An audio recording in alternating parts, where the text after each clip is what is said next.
Today I'm going to share with you 3 tricks that will help you rethink the way you write your dialogue to make it sound more cinematic and progress your story and your characters. Welcome to the Film Look.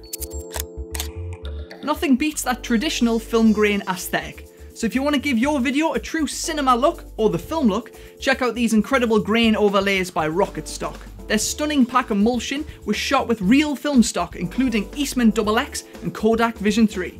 Head over to rocketstock.com to see for yourself. One thing we can get wrong is not utilising dialogue to its full potential.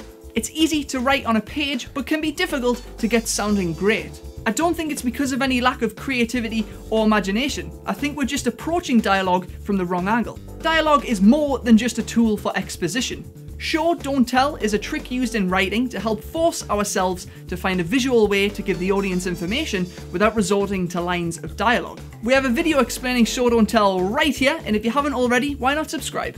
Instead of Jimmy shouting, "I'm so angry, Mindy," have him smash a plate. No lines, all visual.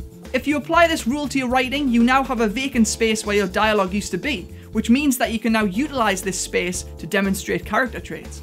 If you think of dialogue as a tool to open up characters, their actions, and better yet their reactions to statements and questions, it starts to open up a lot more opportunities to see who a character really is. Let's go back to Jimmy in the kitchen. Originally, we had Jimmy's line, "I'm so angry, Mindy." Then we found the action in that line, angry, and replaced the dialogue with an action.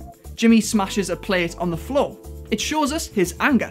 Let's try adding a line back in there before he smashes the plate. Smashing the plate shows us his emotion. So now we can use a line of dialogue to further unravel his relationship with Mindy. Jimmy says, "You're just like your mother, Mindy."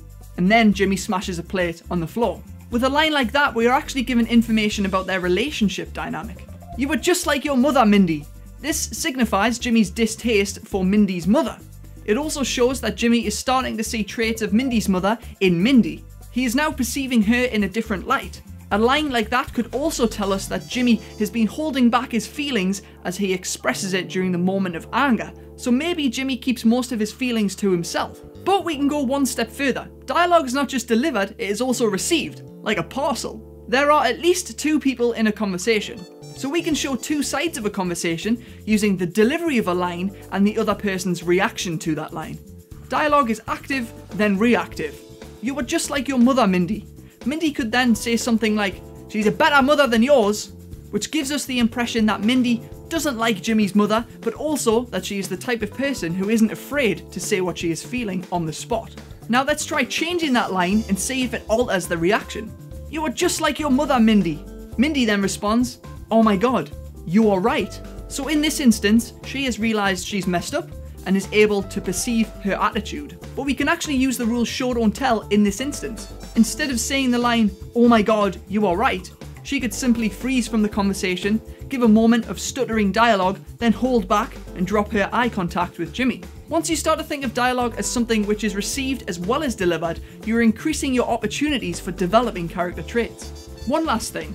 The reaction to a line of dialogue doesn't always have to be a clean-cut, correct answer.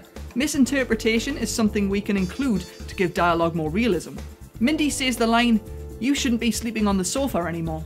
The reaction to this by default may be she is inviting Jimmy to sleep upstairs again and she wants to resolve the situation. Jimmy replies, "So I can sleep in our bed again." Mindy says, "No, you need to move out." This adds a bit of a twist to the conversation and confirms her actual interpretation of that line.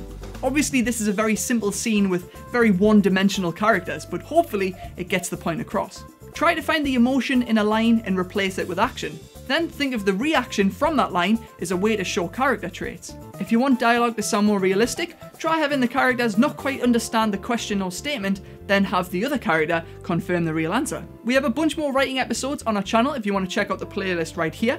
Vote with your thumbs if you liked or disliked this video, and hit the orange lens cut to subscribe, and remember to achieve it one shot at a time.